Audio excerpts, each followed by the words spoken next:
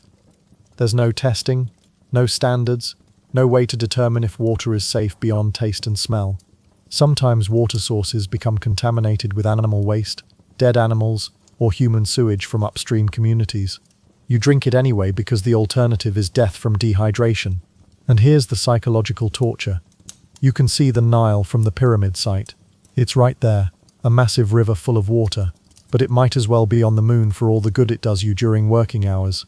You spend your day dying of thirst while looking at more water than you could drink in a lifetime, all of it just far enough away to be useless. But hey, at least when the workday finally ends, you can relax and recover in the comfortable worker housing, right? So you've somehow survived another day of pyramid construction without being crushed, falling from a great height, or dying of heat stroke. Time to head home to your luxurious accommodations in the workers' village. And by luxurious, I mean a mud brick nightmare that makes modern prison cells look like hotel suites. The workers' village at Giza houses approximately 20,000 people in an area roughly the size of 4 football fields. Privacy is not just rare, it's completely unknown. You share your living space with 11 other members of your work gang in a building that measures about 12 feet by 30 feet. For reference, that's smaller than most modern apartments, and you're sharing it with 12 times as many people. Your room is a section of floor space marked by imaginary boundaries and containing your personal possessions. A reed sleeping mat, a wooden headrest that doubles as a pillow and an instrument of neck torture, 1 extra loincloth, and whatever tools you've managed to acquire or maintain. That's it. That's everything you own in the world. The walls are made from mud bricks that were probably manufactured by your neighbors during their off hours. There's no mortar, no insulation, no weatherproofing. Gaps between bricks provide ventilation, which sounds nice until you realize they also provide access for insects, small animals, dust storms, and whatever weather happens to be occurring outside. The roof is flat and made from more mud bricks supported by palm logs. It leaks during the rare rainstorms, turning your living space into a muddy swamp. During hot weather, it radiates heat downward like a giant oven, making sleep nearly impossible. During cold weather, it provides roughly the same insulation as a wet paper towel. There are no windows, just openings in the walls that can be covered with reed mats during sandstorms. Lighting comes from oil lamps when oil is available, or from small fires that fill the space with smoke and create a constant risk of burning down the entire building. Most of the time, you live in semi-darkness. The floor is packed earth, which sounds rustic until you realize that packed earth floors become muddy when wet, dusty when dry, and harbor every parasite, insect, and disease organism that happens to be in the area. Sweeping helps temporarily, but there's always more dirt, because you're literally living on a dirt floor in the desert. Furniture doesn't exist. You sit on the floor, eat on the floor, work on the floor, and sleep on the floor. The wooden headrest is your only concession to comfort. And it's about as comfortable as sleeping on a block of wood, which is essentially what it is. Storage space is limited to whatever you can dig into the earthen walls or hide under your sleeping mat. There are no closets, no shelves, no secure containers. Your possessions are constantly at risk of theft, damage, or simply being lost in the cramped living conditions. Sanitation is primitive and communal. There's a latrine area outside the village where waste is collected in pits. No privacy screens, no individual stalls, just holes in the ground that everyone shares. Toilet paper hasn't been invented, so you use sand, stones, or whatever scraps of cloth you can spare from your already minimal wardrobe. Water for washing comes from the same ration supply used for drinking. This means you get to choose between staying hydrated and staying clean. Most workers choose hydration, which means personal hygiene becomes a luxury that few can afford. The smell in the workers' quarters is indescribable, a combination of unwashed bodies, stale food, smoke, and human waste that hangs in the air like a toxic cloud. The social dynamics in such cramped conditions are intense. 12 men living in a space smaller than a modern bedroom leads to constant friction, arguments, and occasionally violence. There's no privacy for personal conversations, no space for solitude, and no escape from your co-workers' habits, smells, and personality quirks. Sleep is challenging under the best conditions. Your reed mat provides minimal cushioning against the hard earth floor. The wooden headrest keeps your head elevated but creates pressure points that leave permanent marks. Your co-workers snore, talk in their sleep, and move around throughout the night. And this is assuming you're not too exhausted, too sore, or too worried about the next day's work to sleep at all. But don't worry. Surely the evening meal will provide some comfort and nutrition to help you recover from the day's labors, right? So you've dragged yourself back to your cramped quarters after another day of slowly destroying your body for Pharaoh's glory. And now it's time for the highlight of your day, dinner. And by highlight, I mean the least terrible meal of your 3 daily encounters with malnutrition. The evening meal is when workers receive their main food allocation, which sounds promising until you see what's actually being distributed. Your dinner consists of bread, the same rock-hard stuff from breakfast, now stale, more onions because scurvy prevention never stops, and if you're incredibly fortunate, a small piece of fish or poultry. The bread distribution is a carefully orchestrated affair involving foremen with wooden clubs who ensure orderly queuing and prevent food riots. Each worker receives a specific number of loaves based on their work assignment and social status. Stonecutters get more bread than haulers because skilled labor requires more calories. Gang leaders get more than regular workers because hierarchy must be maintained even during starvation. The fish, when available, has been dried in the sun for preservation, which means it's basically leather with bones. Ancient Egyptian food preservation techniques focused on preventing spoilage rather than maintaining palatability. Your fresh fish has the texture of wood chips and tastes like salted cardboard, but it contains protein that your muscle-depleted body desperately needs. Cooking facilities are communal and primitive. There are fire pits scattered throughout the workers' village where you can heat your food, assuming you have fuel and can find space around the constantly crowded cooking areas. Fuel consists of dried reeds, palm fronds, and occasionally precious wood that's been scavenged from construction debris. The cooking process is more like controlled charring. You hold your bread over flames until it's slightly less hard, warm your fish until it's merely unpalatable instead of completely inedible, and heat your onions until they're soft enough to chew without breaking teeth. Seasoning consists of whatever salt you can scrape from dried sweat stains on your clothing. Water remains the primary beverage, supplemented by that weak beer ration that tastes like liquid bread that's gone slightly bad. The beer provides calories and a mild sedative effect that helps workers relax after brutal days of labor. It's not enough to get drunk, but it's enough to take the edge off constant physical pain. Mealtimes are social occasions, but not in a pleasant way. This is when workers share complaints, plan minor acts of sabotage against particularly hated overseers, and argue about work assignments. The conversation topics are limited: work, pain, food shortages, and speculation about how much longer the pyramid project will continue. Food quality varies dramatically based on supply chain issues that are completely beyond your control. When trade routes are disrupted, grain shipments are delayed, or fishing expeditions are unsuccessful, your already minimal rations get cut further. Sometimes dinner consists of onions and hope. The eating process itself is challenging. Rock-hard bread requires serious jaw strength and often breaks teeth. Dried fish can choke you if not properly softened. Everything is consumed quickly because there's no preservation method for leftovers, and other workers will steal unguarded food. Digestive issues are constant. The combination of poor quality food, limited water, and extreme physical stress creates stomach problems that range from mild discomfort to debilitating illness. There's no antacid, no digestive aids, no medical understanding of nutrition. You either adapt to eating terrible food, or you slowly starve. Special dietary needs don't exist. Allergies, food sensitivities, religious restrictions, or personal preferences are completely irrelevant. You eat what's provided or you don't eat. Workers with specific dietary requirements simply suffer in silence and hope their bodies can adapt. The psychological aspect of mealtime is almost worse than the physical. This is the best food you'll get all day, and it's barely enough to prevent immediate starvation. Looking at your evening ration while calculating how many calories you'll burn the next day creates a constant awareness of your own mortality. And the really fun part, this entire meal must be consumed quickly because there's work to be done even after dinner. Tools need maintenance. Equipment needs repair, and tomorrow's work assignments need to be planned. There's no leisurely dining, no digestion time, no opportunity to actually enjoy the few minutes when you're not actively working. But surely after dinner, you can relax and prepare for a good night's sleep, right? So you've choked down your evening meal of reconstituted sadness, and you think the workday is finally over. Surprise. In pyramid construction, the suffering operates on a 24-hour schedule, and nighttime brings a whole new collection of ways to slowly destroy your body and spirit. First, let's talk about tool maintenance. Those copper chisels that became completely useless after a day of hammering limestone don't sharpen themselves. Your personal collection of battered implements needs constant attention, and this work happens during your free time after dinner. Using stone grinding tools by flickering lamplight, you'll spend hours trying to restore cutting edges to metal that was never really designed for cutting stone in the first place. Rope repair is another evening activity that's mandatory for survival. The papyrus and palm fiber ropes that you use to drag multi-ton blocks suffer constant damage from friction, tension, and contact with sharp stone edges. Damaged ropes don't just reduce efficiency, they snap under load, potentially killing everyone in the vicinity. So you spend your evenings splicing fibers, reinforcing weak points, and basically rebuilding your equipment by hand. The workers' village doesn't shut down when the sun sets.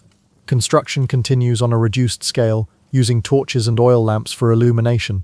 Night shifts focus on tasks that don't require precision, moving materials, preparing work sites, and maintaining the massive ramp systems. You might think you're done with work, but night duty rotations ensure that someone is always laboring in the darkness. Sleep, when you finally get to attempt it, is an exercise in endurance rather than rest. Your reed mat provides minimal cushioning against the packed earth floor. The wooden headrest, designed to keep your head elevated and prevent your elaborate hairstyles from being messed up, except you don't have elaborate hairstyles. The sleeping arrangements in your shared quarters are intimate in the worst possible way. 12 men lying side by side in a space smaller than a modern bedroom means you're constantly aware of every movement, every sound, every bodily function of your co-workers. Privacy doesn't exist, personal space is measured in inches, and everyone's sleep quality suffers accordingly. Night temperatures in the desert can drop dramatically, especially during winter months. The same mud brick walls that provided no insulation against heat also provide no insulation against cold. You'll shiver on your reed mat, wearing your single extra garment, trying to conserve body heat while not getting too close to your equally cold teammates. Conversely, during summer months, the buildings retain heat like ovens. The thick walls and flat roofs absorb solar energy all day and radiate it inward all night. You'll lie awake sweating, gasping for air in the stifling quarters, wondering if you'll die from heat exhaustion or exhaustion from heat. Night sounds in the workers' village create a constant audio backdrop that makes rest nearly impossible. Thousands of men coughing from limestone dust inhalation, snoring from exhaustion, moaning from injuries, and talking in their sleep creates a din that would make a modern construction site sound peaceful. Add to this the sounds of night shift work continuing outside, and quiet simply doesn't exist. Insects are particularly active at night. Fleas, lice, bedbugs, and various desert arthropods emerge to feed on your exposed skin. There's no insect repellent, no screens, no protection beyond hoping the bugs prefer your neighbors. You'll spend hours scratching, slapping, and trying to avoid the constant biting and crawling sensations. Bathroom needs don't pause for darkness, but the latrine facilities remain the same. Open pits shared by thousands of workers, located outside the village proper. Navigating to these facilities in darkness, over rough terrain, while half asleep and potentially dealing with intestinal issues from poor food quality, is a nightly adventure in potential injury and social humiliation. The psychological effects of constant sleep deprivation compound daily. Your judgment becomes impaired, your reflexes slow, your emotional regulation fails. This makes you more likely to make mistakes during the next day's dangerous work, more likely to have conflicts with co-workers, and more likely to suffer injuries that could have been avoided with proper rest. And here's the cruelest irony. The exhaustion that should make sleep inevitable is often overwhelmed by physical pain from the day's labor. Your back aches, your hands throb, your joints are inflamed, and your muscles cramp. You're too tired to stay awake but too sore to fall asleep, trapped in a limbo of misery that defines the pyramid worker's night experience. But hey, at least you get a full 8 hours of rest before starting another day, right? So you've been working pyramid construction for a few months now, and you've noticed that your co-workers have a tendency to disappear, not quit, not transfer to other projects, disappear in ways that involve lots of screaming, sudden impacts, and burial details. Welcome to workplace safety, ancient Egyptian style, where OSHA is 4,500 years in the future, and accidents are just another form of employee turnover. Let's start with the most common workplace hazard, falling objects. When you're working on a construction site that's nearly 500 feet tall, with no safety barriers, no hard hats, and thousands of workers moving heavy materials, gravity becomes a constant threat. Limestone blocks regularly fall from upper levels, crushing anyone unlucky enough to be in their path. Tools slip from exhausted hands, plummeting dozens of feet to strike workers below. Even small stones become lethal projectiles when dropped from pyramid heights. The rope failures are spectacular and horrifying. Remember those papyrus fiber ropes you've been using to drag multi-ton blocks? They have a nasty tendency to snap under impossible loads, usually at the worst possible moment. When a rope breaks while a team is pulling a 5,000-pound limestone block up a ramp, The sudden release of tension sends workers tumbling backward, often off the edge of the ramp itself. The block, now free of human control, becomes a guided missile rolling back down the incline, destroying everything in its path. Ramp collapses are another popular way to die. The massive earthwork ramps that spiral around the growing pyramid are built from loose material, mud bricks, limestone chips, sand and debris. They're not engineered, they're improvised. When sections collapse under the weight of heavy blocks and work teams, entire gangs can be buried alive under tons of construction material. Rescue attempts are usually just body recovery missions. Stone cutting accidents provide their own variety of workplace trauma. Your dull copper tools require tremendous force to make any impression on limestone, which means you're constantly swinging heavy implements with maximum effort. When chisels slip, hands get mangled. When hammer blows miss their target, fingers get pulverized. When workers become exhausted and lose focus, they start hitting each other instead of the stone. The lifting accidents are physics lessons written in blood. Ancient Egyptian workers had developed sophisticated lever systems for moving heavy blocks, but these devices store enormous amounts of potential energy. When levers break under load, when fulcrum points fail, or when workers lose their grip on lifting poles, the results are often fatal. Heavy stones don't just fall, they catapult unpredictably, crushing anyone within their trajectory. Fire hazards are constant in a workplace that relies on open flames for lighting and heating. Oil lamps get knocked over, torches ignite construction materials, and cooking fires spread to nearby structures. When fires start in the workers' village, with its closely packed mud brick buildings and reed roofing materials, entire sections can burn down within minutes. Workers sleeping on their reed mats often don't wake up in time to escape. Heat stroke and dehydration kill workers regularly, but these deaths are often slow and agonizing. Workers who collapse from heat exhaustion might lie unconscious for hours before anyone notices. By the time they're discovered, their brains have often been permanently damaged by overheating. Some recover, but never regain their full mental capacity. Others die days later, as their organs fail from thermal damage. The medical response to workplace accidents is primitive, and often makes injuries worse. Broken bones are set by force without anesthesia. Open wounds are treated with whatever herbs happen to be available, often introducing infection. Amputations are performed with copper knives that aren't sterilized. Many workers who survive their initial injuries die later from sepsis, gangrene, or other complications that wouldn't be understood for thousands of years. Record keeping for accidents is non-existent. Dead workers are simply replaced with new conscripts. Injured workers who can't perform their duties are sent home to their villages to either recover or die on their own time. There's no compensation system, no investigation process, no effort to prevent similar accidents in the future. Workplace safety improvements happen only when accidents become so frequent that they threaten project completion schedules. The psychological trauma of constant workplace deaths affects everyone differently. Some workers become reckless, figuring they're going to die anyway. Others become paralyzed by fear, unable to perform dangerous tasks effectively. Most just develop a fatalistic acceptance of mortality that allows them to function in an environment where any day could be their last. And here's the really dark part. Many accidents are preventable with knowledge and techniques that already exist elsewhere in the ancient world, but implementing safety measures would slow construction, cost additional resources, and require treating workers like valuable human beings rather than disposable labor units. The pharaoh wants his pyramid completed quickly, and worker safety is not part of that equation. But surely the Egyptian engineers learned from these accidents and improved their construction methods over time, right? So you've somehow avoided being crushed, burned, or worked to death for several months, which means you're now experienced enough to understand the true horror of pyramid construction, the mathematics of human expendability. Everything about this project has been reduced to numbers, and you are not the most important number in any equation.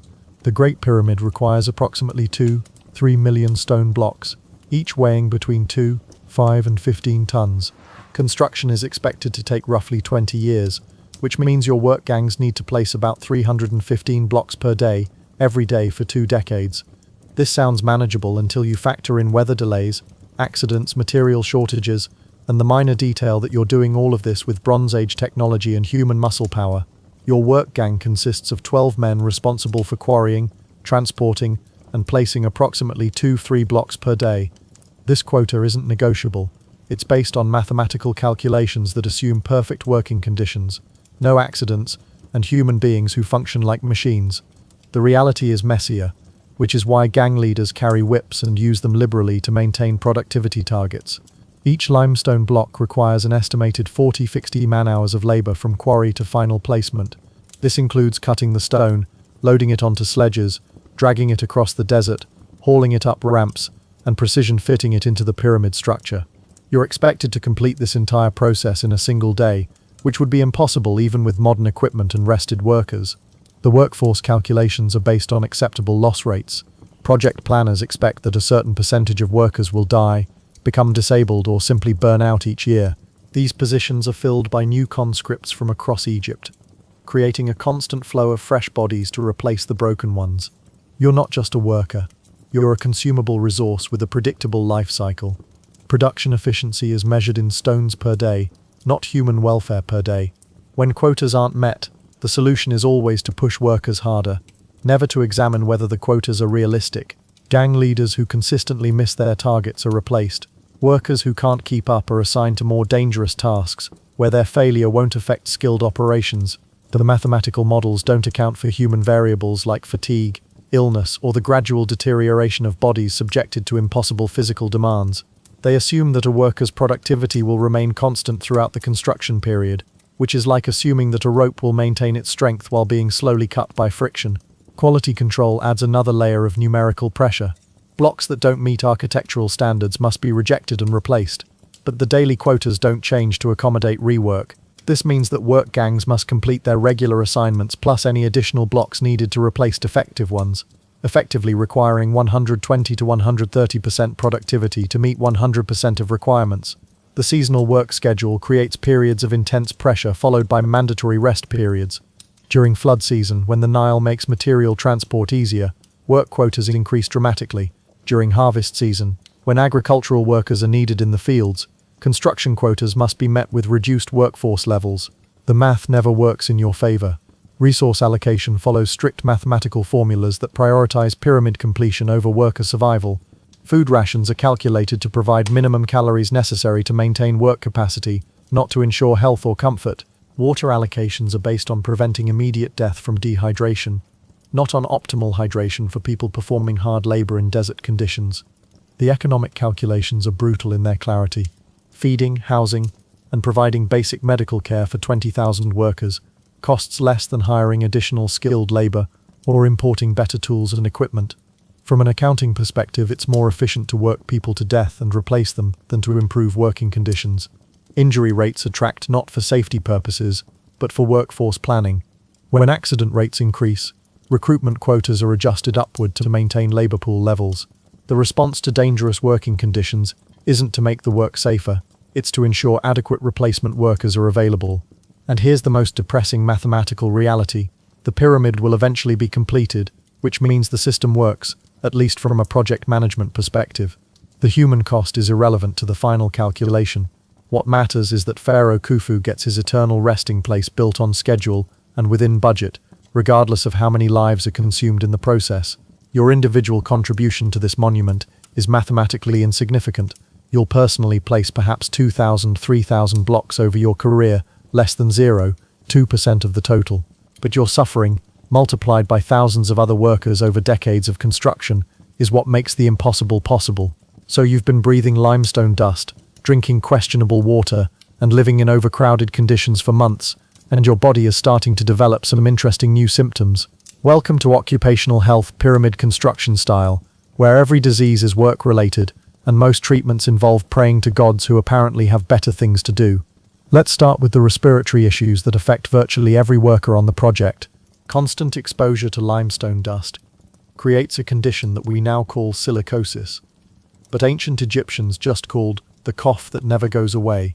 Your lungs gradually fill with rock particles, making breathing progressively more difficult. Early symptoms include persistent coughing, chest tightness, and fatigue. Advanced symptoms include coughing up blood, severe shortness of breath, and suffocation as your lungs turn into stone. There's no treatment for silicosis because there's no understanding of what causes it. Egyptian physicians know that quarry workers develop breathing problems, but they attribute this to imbalanced bodily humors or spiritual contamination. Treatment involves herbal remedies, incantations, and occasionally bloodletting to release the bad air from your system. None of this helps, and some of it makes the condition worse. Skin diseases run rampant in the workers' village due to poor sanitation, overcrowded living conditions, and constant exposure to irritating substances. Fungal infections, bacterial rashes, and parasitic infestations spread rapidly through the population. Your skin becomes a battlefield where different organisms compete for territory while you suffer the consequences. The combination of poor nutrition and hard physical labor creates a perfect environment for infectious diseases. Scurvy from vitamin C deficiency causes your gums to bleed and your teeth to fall out. Anemia from iron deficiency leaves you constantly exhausted and unable to recover from daily exertion. Various nutritional deficiencies create symptoms that range from annoying to life-threatening. Gastrointestinal problems are universal among pyramid workers. The combination of contaminated water, poor quality food, and stress-induced digestive issues means you're constantly dealing with stomach pain, diarrhea, or constipation. Chronic digestive problems lead to malnutrition, even when food is available, creating a cycle of declining health that's difficult to break. Parasitic infections are so common, they're considered normal. Intestinal worms, acquired from contaminated water or food, compete with your body for nutrients while causing abdominal pain and digestive dysfunction. River blindness from black fly bites gradually destroys your vision. Various other parasites create symptoms that are misdiagnosed and mistreated by physicians who don't understand parasitology. The occupational injuries accumulate over time, creating chronic conditions that make daily work increasingly difficult. Repetitive stress injuries from hammering stone destroy your joints and tendons. Back injuries from lifting heavy loads never properly heal because you can't take time off for recovery. Hand and finger injuries from sharp tools become infected and sometimes require amputation. Hearing loss from constant exposure to hammering, chiseling, and general construction noise is progressive and permanent. By the end of your first year on the project, you'll have significant hearing damage. By the end of your second year, you'll need people to shout to communicate with you. There's no understanding of noise-induced hearing loss and no protection against it. Mental health deteriorates under the constant stress of dangerous work, poor living conditions, and social isolation from family and community. Depression, anxiety, and what we would now recognize as post-traumatic stress disorder are common but unrecognized conditions. Workers who develop severe mental health problems are often dismissed as being possessed by evil spirits or cursed by the gods. The medical facilities in the workers' village are primitive, even by ancient Egyptian standards. There's a physician who understands basic wound care and bone setting, but most health problems are treated by workers who've picked up medical knowledge through trial and error. Surgical procedures are performed without anesthesia or antiseptic precautions, often creating more problems than they solve.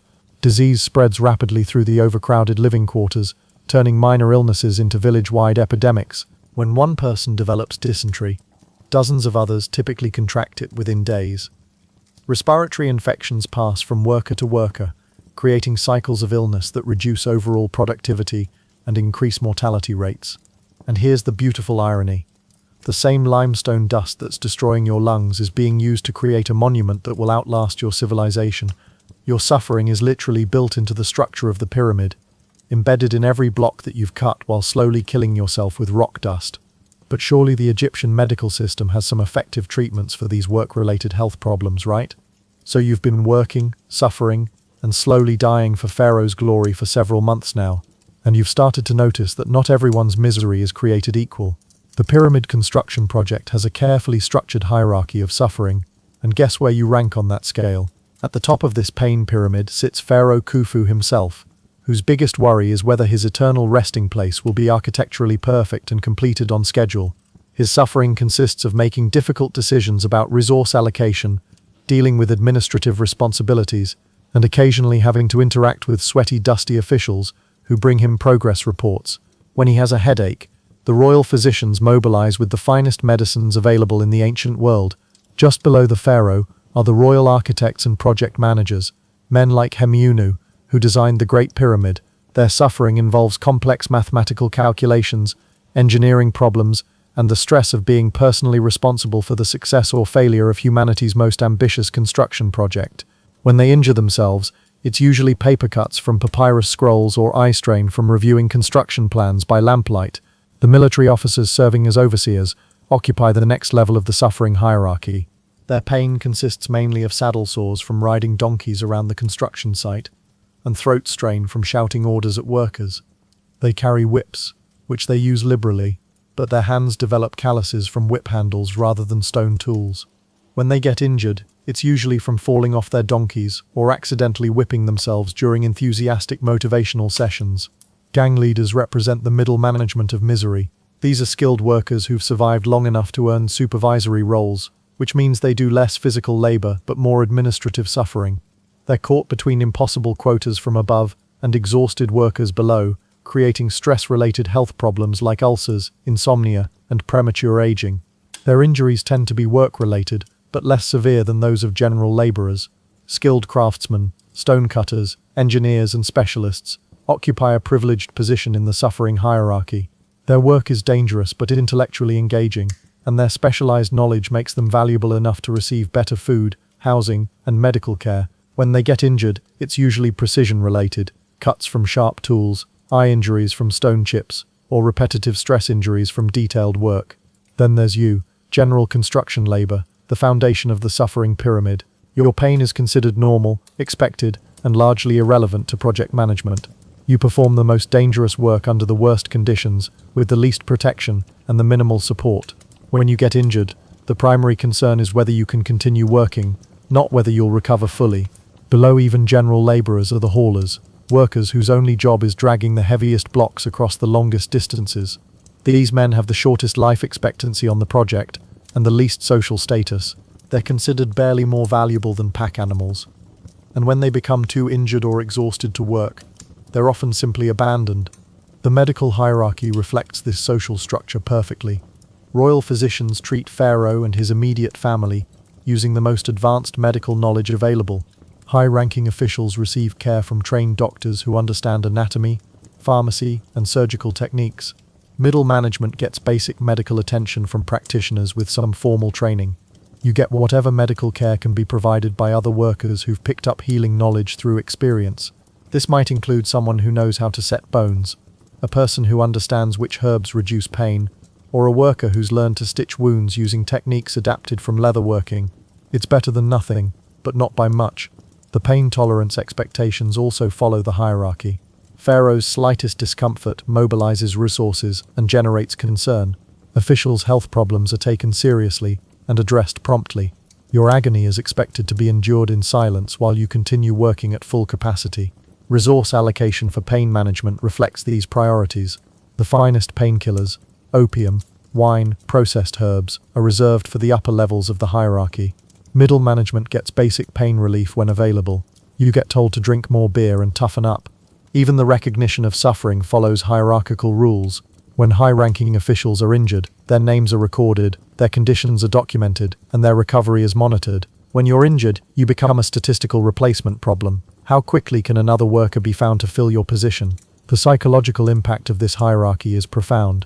You're constantly reminded that your suffering matters less than everyone else's, that your pain is insignificant compared to the minor discomforts of your superiors, and that your life has value only insofar as it contributes to the project's completion. This creates a culture where workers compete for recognition of their suffering, hoping that their injuries might be severe enough to warrant attention but not severe enough to result in dismissal or death. It's a narrow window of suffering that might lead to slightly better treatment.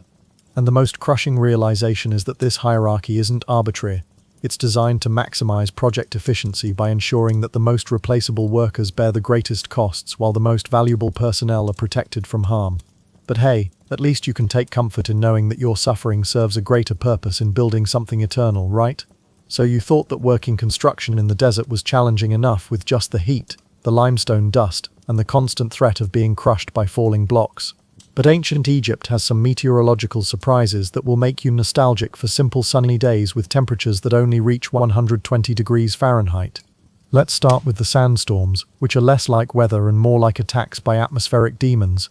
When the wind picks up in the desert, it doesn't just blow air around, it weaponizes millions of tons of sand particles and hurls them at everything in sight. These storms can last for hours or days, creating walls of sand that move across the landscape like solid brown tsunamis. During a sandstorm, work doesn't stop, it just becomes exponentially more dangerous. You'll continue hauling blocks and cutting stone while sand particles slash at your exposed skin like microscopic knives. The wind makes rope work nearly impossible, as lines whip around unpredictably and change direction without warning. Visibility drops to a few feet, which means you can't see the cliff edges, the falling objects, or the other workers who might be swinging hammers in your general direction. The sand gets into everything: your eyes, your mouth, your nose, your ears, your clothes, your food, and your tools. There's no protection beyond wrapping your head in cloth and hoping for the best. Your eyes water constantly, but the tears just create muddy streams down your dust-caked face. Breathing becomes a conscious effort as you try to filter air through makeshift cloth masks that quickly become clogged with sand. Winter brings a different set of meteorological challenges. Desert temperatures can drop dramatically after sunset, especially during the cooler months. The same mud brick buildings that provide no relief from heat also provide no insulation against cold. You'll shiver through nights when temperatures drop into the 40s or 30s, wearing your single linen garment and trying to generate body heat through pure willpower. The cold affects your ability to work with startling efficiency. Your hands become numb, making it difficult to grip tools or ropes safely. Your muscles stiffen, increasing the risk of pulls, strains, and tears when you're required to lift heavy objects. The limestone itself becomes harder and more brittle in cold weather, making stone cutting even more difficult and unpredictable. Rain, when it occurs, transforms the construction site into a treacherous landscape of mud, standing water, and unstable surfaces. The ramps become slippery death traps where footing is impossible to maintain. The quarry fills with water that must be bailed out by hand before work can continue. The workers' village turns into a swamp where diseases breed, and basic sanitation becomes even more challenging. Flooding during the annual Nile inundation creates unique transportation challenges. While the higher water levels make it easier to float stone blocks part of the way to the construction site, they also make the final overland transport more difficult. Temporary causeways must be built across flooded areas, and these improvised structures often collapse under the weight of multi-ton limestone blocks. The humidity during flood season creates a different kind of heat torture. Instead of the dry desert heat that at least allows sweat to evaporate, you now work in steam-bathed conditions where your body can't cool itself effectively. Dehydration becomes even more dangerous because you're losing water through perspiration that provides no cooling benefit. Wind patterns affect the construction work in ways that wouldn't be obvious to casual observers.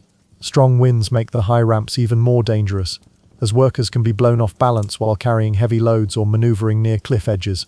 The wind also affects the oil lamps and torches used for night work, creating constantly shifting shadows that make precise work nearly impossible. Temperature fluctuations between day and night cause the limestone to expand and contract, sometimes cracking blocks that seemed perfectly solid. This thermal stress also affects the wooden tools and equipment, causing handles to shrink or expand in ways that make them less reliable or more prone to breakage.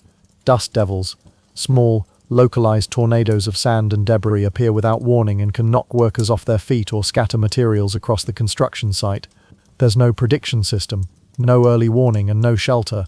You just hope that when one of these mini tornadoes forms, you're not standing in its path. The seasonal winds carry different challenges. During certain times of year, the prevailing winds blow directly from the quarry toward the pyramid site, filling the air with even more limestone dust than usual. During other seasons, the winds blow sand from the surrounding desert directly onto the work areas, requiring constant cleanup just to maintain basic visibility. And here's the cruel irony. Many of these weather challenges could be mitigated with better planning, improved shelter, and protective equipment. But implementing weather protection measures would slow construction and cost resources that are deemed better spent on moving more stones faster. The weather doesn't care about your construction schedule, your quotas, or your survival. It's just another force of nature that you must endure while trying to build something eternal in one of Earth's most challenging environments. So you've been working pyramid construction for over a year now, and you've started to notice some changes in your thinking patterns. You wake up each morning with a sense of dread that goes beyond simple job dissatisfaction. You find yourself staring at the growing pyramid and wondering if you'll live long enough to see it completed. Welcome to occupational psychology, ancient Egyptian style, where mental health is not a concept and coping mechanisms involve beer and prayer. The first psychological challenge is the sheer scope of the project. Standing next to blocks of stone that will outlast your civilization by thousands of years, while knowing that your personal contribution is mathematically insignificant, creates an existential crisis that would challenge modern philosophers. You're simultaneously building something immortal and experiencing your own mortality with every aching joint and labored breath. The constant physical pain gradually erodes your mental resilience. Chronic back pain from lifting massive stones, persistent headaches from dehydration, and the ongoing agony of various injuries create a baseline level of suffering that affects your ability to think clearly, make decisions, or maintain emotional stability. Pain becomes your default state, and brief moments without pain feel unnatural. Sleep deprivation compounds every other psychological stress. The combination of uncomfortable sleeping conditions, physical pain, and anxiety about the next day's dangers makes restful sleep nearly impossible. Chronic fatigue impairs your judgment, slows your reflexes, and makes you more susceptible to accidents and emotional breakdowns. The social isolation is profound. Despite being surrounded by thousands of other workers, you're separated from your family, your community, and your normal social support systems. The relationships you form with other workers are complicated by competition for resources, survival anxiety, and the constant awareness that your co-workers might die tomorrow. Fear becomes a constant companion. Fear of falling from the ramps, fear of being crushed by limestone blocks, fear of not meeting production quotas, fear of illness, fear of injury, and the meta-fear of being afraid when courage is expected. This chronic anxiety state exhausts your mental resources and makes every task feel more difficult than it actually is. The hierarchical structure creates additional psychological pressure. You're constantly reminded of your low status, your replaceability, and your lack of control over your own circumstances. This learned helplessness makes it difficult to maintain motivation, self-respect, or hope for improvement in your conditions. Witnessing accidents and deaths becomes a regular part of your work experience. Watching co-workers get crushed by falling stones, seeing friends collapse from heat exhaustion, or helping to carry away bodies of people you've worked beside for months creates trauma that accumulates without any opportunity for processing or healing. The cognitive dissonance is overwhelming. You're building a monument to divine kingship while being treated as disposable labor. You're creating something beautiful and eternal, while living in conditions that are ugly and temporary. You're contributing to one of humanity's greatest achievements while experiencing some of humanity's worst working conditions. Anger is a natural response to these conditions, but it's also dangerous. Expressing anger toward overseers can result in beatings or dismissal. Showing anger toward the project itself is blasphemy. Directing anger toward other workers creates conflicts that make survival even more difficult. So the anger turns inward, creating depression, self-doubt, and destructive behaviors. The lack of control over your circumstances creates a psychological state that modern research would recognize as learned helplessness. You can't quit, you can't negotiate better conditions, you can't even predict whether you'll survive each day. This powerlessness gradually erodes your sense of personal agency and self-efficacy. Substance abuse, in the form of excessive beer consumption, becomes a coping mechanism for many workers. While the daily beer ration is intended to provide calories and safe hydration, some workers trade other resources for additional alcohol to numb their physical and emotional pain. This creates additional health problems and impairs their already limited work performance. Religious coping mechanisms are encouraged but often feel inadequate when faced with daily suffering. Prayers to the gods for protection and endurance are standard practice, but when co-workers continue to die and working conditions don't improve, faith can become another source of psychological stress rather than comfort. The competitive dynamics among workers create additional mental strain. You need to work hard enough to avoid punishment, but not so hard that you exhaust yourself. You need to form alliances for mutual support, but not so close that losing them becomes devastating. You need to appear strong enough to be valuable, but not so strong that you're assigned the most dangerous tasks. Suicidal thoughts are probably common, but never discussed. In a culture where suicide is considered spiritually damaging to the afterlife prospects, workers who reach the end of their psychological endurance have few options beyond hoping for a quick death in an industrial accident, and perhaps the cruelest psychological torture is hope itself. The project will eventually end, theoretically allowing you to return to your normal life, but the uncertainty about when that might happen, combined with the daily reality that you might not survive to see it, turns hope into another form of suffering. The absence of any psychological support system means that workers must develop their own coping mechanisms, most of which are maladaptive and make their situations worse rather than better. So you've been working yourself to death for over a year now, and you're starting to wonder about the economic fundamentals of this operation. How much are you being paid for slowly destroying your body to build Pharaoh's eternal monument? The answer will make you nostalgic for indentured servitude. Let's start with your compensation package, which is generous by the standards of barely enough to prevent immediate death. Your payment consists of food rations, basic shelter, and the theoretical possibility of surviving long enough to return home. There's no currency in the modern sense. The Egyptian economy operates on barter and state-controlled resource distribution. Your daily food allowance has been calculated to provide the minimum calories necessary to maintain work capacity without consideration for comfort, taste, or long-term health. You receive bread made from coarse grains, onions to prevent scurvy, garlic for its antibacterial properties, and weak beer that's safer than water. This diet is nutritionally adequate for short-term survival, but inadequate for long-term health or recovery from the daily physical damage you're accumulating. Housing is provided in the form of shared quarters that would be considered substandard for livestock in more prosperous times.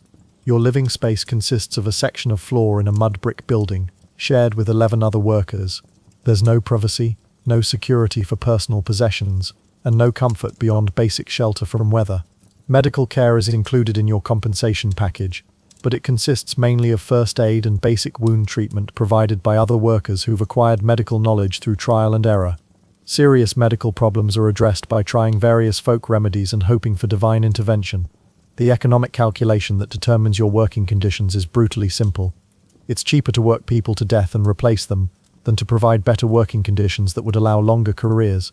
The cost of recruitment, basic training, and minimal sustenance for replacement workers is less than the cost of improving safety equipment, providing better tools, or reducing workloads to sustainable levels.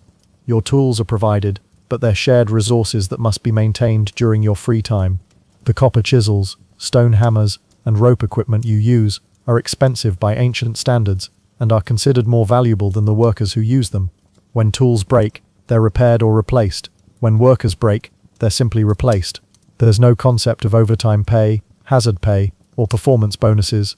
Working additional hours, taking on more dangerous tasks, or exceeding production quotas doesn't result in additional compensation. The incentive structure is entirely negative. Work hard enough to avoid punishment rather than working toward rewards. The economic opportunity cost of pyramid construction is staggering. The resources being invested in Khufu's tomb could feed, house, and care for thousands of families for decades. Instead, they're being used to create a monument that serves no practical purpose beyond demonstrating Pharaoh's power and providing him with an elaborate grave. From a labor economics perspective, you're not an employee, you're a resource being consumed.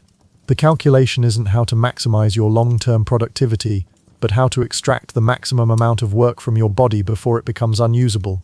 This approach makes sense when labor is abundant and workers are easily replaceable. The value hierarchy places materials above human life in explicit ways. High-quality limestone is carefully protected from damage, while worker safety is largely ignored. Precious metals and imported materials receive special handling and security, while workers receive minimal food and shelter. Advanced mathematical knowledge is applied to optimize stone cutting and placement, while no equivalent effort is made to optimize human working conditions. Your economic status within Egyptian society has actually declined since beginning pyramid work. Before conscription, you might have been a farmer, craftsman, or trader with some degree of economic independence. Now you're completely dependent on state allocation of resources and have no control over your working conditions or future prospects. The regional economic impact of pyramid construction creates additional hardship for workers' families. Agricultural communities lose productive workers during conscription periods, reducing farm output and creating food shortages. Craft industries lose skilled workers to pyramid construction, disrupting local economies and trade relationships. There's no workers' compensation system, no disability benefits, and no retirement planning. If you're injured and can't work, you're sent home with no ongoing support. If you die on the job, your family receives no compensation for their lost household income. The economic risks are entirely borne by the workers and their communities. The accounting system for pyramid construction tracks materials, tools, and production outputs with remarkable precision. But workers are counted simply as headcount, interchangeable units of labor that can be substituted without affecting project calculations. Your individual economic value is essentially zero. And here's the final economic insult. The pyramid you're building will generate no economic return whatsoever. Unlike infrastructure projects that improve commerce, agriculture, or defense, this monument exists solely to provide Pharaoh with an impressive grave. You're destroying your economic prospects to create something economically worthless. But surely the spiritual and cultural value of participating in such a magnificent project provides some form of non-monetary compensation, right? So you've been enduring unimaginable physical hardship, economic exploitation, and psychological trauma for over a year, and you're probably wondering how this level of suffering can be justified. Fortunately, ancient Egyptian religious doctrine has some answers that will make you feel much better about your situation. Just kidding, they'll make you feel worse. According to Egyptian religious beliefs, Pharaoh is not just a political leader, but a living god on earth, specifically the earthly incarnation of the falcon god Horus. This means that building his pyramid isn't just construction work, it's a sacred religious duty that connects you directly to the divine cosmic order. Your suffering isn't just unavoidable, it's spiritually necessary. The concept of Ma'at, which represents cosmic truth, justice and order, requires that everyone fulfill their designated role in society without complaint. Your role has been determined by the gods and Pharaoh's representatives, and questioning these assignments is essentially questioning the fundamental order of the universe. Accepting your suffering with grace is therefore a form of religious observance. Egyptian afterlife beliefs add another layer of spiritual pressure to your daily misery. The quality of your afterlife depends partly on how well you've fulfilled your earthly duties and maintained harmony with Ma'at. Working enthusiastically on Pharaoh's pyramid, despite personal hardship, demonstrates your spiritual worthiness and improves your prospects for eternal happiness. The pyramid itself is not just a tomb, but a machine for ensuring Pharaoh's successful transformation into a fully divine being after death. By participating in its construction, you're helping to guarantee the cosmic stability that depends on Pharaoh's successful transition to godhood. Your individual suffering is insignificant compared to the universal importance of this divine transformation. Religious ceremonies and prayers are integrated into the daily work routine, constantly reinforcing the spiritual significance of your labor. Morning prayers ask the gods to bless the day's work. Evening prayers thank them for allowing you to survive another day, and special ceremonies mark construction milestones. Your suffering is continuously reframed as religious devotion. The priest class provides regular spiritual guidance that consistently emphasizes acceptance, endurance, and the temporary nature of earthly suffering compared to eternal spiritual rewards. When workers complain about working conditions, they're reminded that their current hardships are purifying their souls for the afterlife. Various gods are invoked to explain and justify different aspects of your suffering. Pa, the creator god, designed the cosmic order that requires this construction project. Sobek, the crocodile god, tests your courage through dangerous work. Sekhmet, the lioness goddess, strengthens your character through physical hardship. Every form of misery has divine sponsorship. The mythology surrounding pyramid construction emphasizes the honor and privilege of participating in such a sacred project. You're constantly reminded that you've been chosen by the gods to contribute to something eternal and magnificent. This spiritual honor is supposed to compensate for the physical and emotional costs of the work. Religious festivals and celebrations provide temporary relief from work, but also reinforce the spiritual hierarchy that justifies your suffering.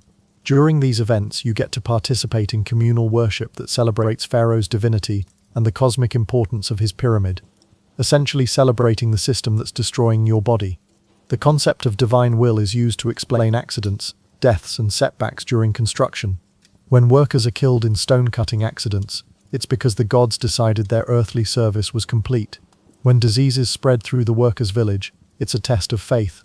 When quotas seem impossible to meet, it's an opportunity to demonstrate devotion through extraordinary effort. Personal prayer and religious devotion are encouraged as coping mechanisms for dealing with the hardships of pyramid construction. Workers are taught that their suffering becomes more bearable when they offer it up to the gods as a form of worship. Pain becomes a prayer, exhaustion becomes devotion, and despair becomes spiritual purification. The religious justification for accepting poor working conditions is that earthly life is temporary and relatively unimportant compared to eternal spiritual existence. Your current suffering is just a brief moment in cosmic time, and enduring it faithfully ensures better conditions in the afterlife. Temple visits and religious ceremonies require additional time and energy from workers who are already exhausted, but participating in these activities is presented as optional while being socially and spiritually mandatory. Failure to demonstrate appropriate religious enthusiasm is interpreted as evidence of spiritual corruption. And here's the beautiful theological paradox. If you complain about your working conditions, you're demonstrating insufficient faith in the God's wisdom. If you don't complain, you're proving that the working conditions are acceptable. The religious framework makes any criticism of the system evidence of personal spiritual failure, rather than legitimate concerns about workplace safety or human dignity. The ultimate spiritual justification is that your individual suffering contributes to cosmic harmony by ensuring Pharaoh's successful transition to full divinity, which maintains the stability of the universe itself. Your pain has universal significance, which should make you feel honored rather than exploited. But surely there must be some hope for improvement, some possibility that working conditions will get better as the project progresses and techniques are refined, right?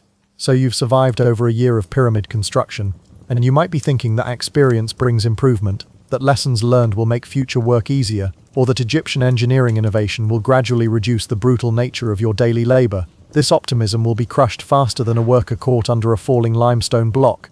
The truth is that pyramid construction gets progressively more difficult as the structure grows taller. Those early days when you were working at ground level, dragging blocks across relatively flat terrain, will soon seem like a golden age of easy labor. As the pyramid rises, every aspect of your work becomes exponentially more challenging and dangerous. The ramp system that allows access to higher levels becomes longer and steeper with each new layer of stones. What started as manageable inclines become mountain climbing expeditions where you're dragging multi-ton blocks up slopes that would challenge modern heavy equipment. The physical demands increase geometrically, while your body deteriorates arithmetically. Tool wear accelerates as construction progresses. Your copper chisels, never very effective to begin with, become completely useless after months of contact with limestone. The stone hammers develop chips and cracks that make them dangerous to use. Rope degrades from constant friction and tension, becoming unreliable just when you need it most for the most dangerous high-altitude work. The weather becomes a more serious threat as work moves to higher elevations. Ground-level construction offers some natural windbreaks and shelter, but working on the upper levels of the pyramid exposes you to full desert wind patterns. Sandstorms that were merely miserable at ground level become life-threatening when you're working hundreds of feet above the desert floor with no shelter. Quality control standards become more stringent as construction progresses toward the pyramid's apex. Early blocks could be roughly fitted since they would be buried under layers of subsequent construction. Upper-level blocks require precision that approaches perfection because they'll be visible in the completed structure. This means more time spent on detailed cutting and fitting, more rejected blocks that must be replaced, and more pressure to achieve impossible standards. The logistics of material transport become nightmarish as the pyramid grows taller. Water, food, tools, and replacement materials must all be hauled up in increasingly long ramps to reach work sites. Supply chain delays that were minor inconveniences at ground level become major crises when materials must be carried hundreds of feet vertically. Worker replacement becomes more difficult as the project develops a reputation for high mortality rates. The initial workforce consisted of people who didn't fully understand what they were volunteering for. Replacement workers arrive knowing the dangers and mortality statistics, making them less willing to take risks and less effective at dangerous tasks. The psychological pressure intensifies as the pyramid nears completion. Workers who've survived the early phases have invested years of suffering in the project and become psychologically committed to seeing it finished. This creates pressure to take greater risks and push beyond physical limitations to avoid having their sacrifice become meaningless. Specialized skills become more important in the later phases of construction, but the workers with those skills have been dying at steady rates throughout the project. Stone-cutting expertise, rope-work knowledge, and engineering understanding are accumulated through experience, but experienced workers have been subjected to years of conditions that destroy bodies and minds. The completion pressure means that safety margins, already minimal, get compressed even further. As deadlines approach and Pharaoh's patience wears thin, overseers push workers harder and accept higher risk levels. Accidents that might have been prevented through caution in earlier phases become acceptable costs of maintaining construction schedules. Resource allocation becomes more competitive as the project consumes increasingly large portions of Egypt's available materials and labor. Food supplies that were adequate in year 1 become insufficient by year 3 as agricultural production suffers from reduced workforce. Tool materials become scarce as copper and stone resources are exhausted. The best workers, those who've demonstrated competence and survival skills, get assigned to the most dangerous tasks because they're the only ones trusted to handle critical construction phases. Success becomes punishment as experienced workers face higher risk levels than new recruits who are given safer ground-level assignments. And here's the cruelest progress trap of all. The closer the pyramid gets to completion, the more desperately you want to survive to see it finished. Workers who might have been willing to accept death in the early phases now fight to stay alive long enough to witness the completion of their life's work, making every new risk feel more terrifying. The mathematical reality is that each new level of the pyramid requires the same amount of work as previous levels, but under progressively worse conditions, with progressively more damaged workers using progressively more deteriorated equipment. It's not just that things don't get better, it's that they get systematically worse in predictable ways. Your experience teaches you not optimism, but the knowledge of exactly how much worse things can get, and exactly how much more you'll be expected to endure. So you've been working pyramid construction for nearly 2 decades, assuming you're one of the statistical impossibilities who survived this long. Your body is essentially held together by scar tissue and divine intervention. Your mind is a patchwork of trauma and grim determination, and you're starting to see the capstone being prepared for installation.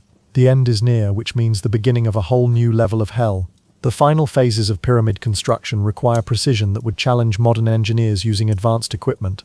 You're expected to achieve this precision using worn-out tools, deteriorated bodies, and construction techniques that were primitive when they were invented. The pressure to get everything perfect creates an atmosphere of terror, where mistakes aren't just expensive, they're potentially fatal for everyone involved. The capstone installation is the most dangerous single operation in the entire construction process. This massive block of stone must be lifted to the pyramid's apex and positioned with perfect accuracy, all while balancing hundreds of feet above the ground with no safety equipment. The number of things that can go wrong during this operation approaches mathematical infinity. As completion approaches, the political pressure from Pharaoh's court intensifies dramatically. What was once merely impossible becomes urgently impossible. The astronomical and religious requirements for the pyramid's completion add time pressure that makes rational safety precautions seem like luxury items that the project can't afford.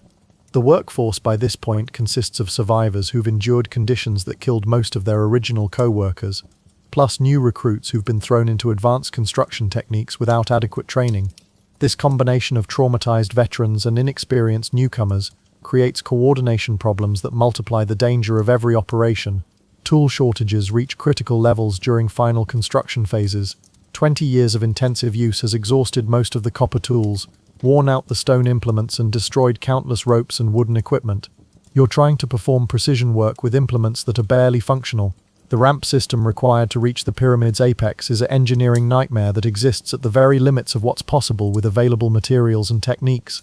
The inclines are so steep that maintaining footing becomes a constant struggle, and the structural integrity of the ramps themselves is questionable under the loads they're required to bear.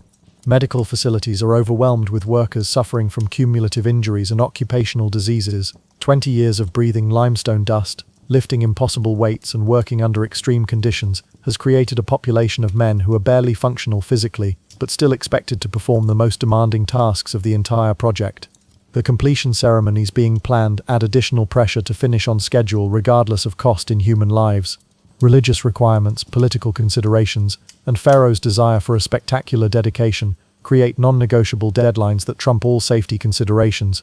Quality inspections during final construction phases are conducted by officials who understand that their own lives depend on the pyramid meeting divine standards.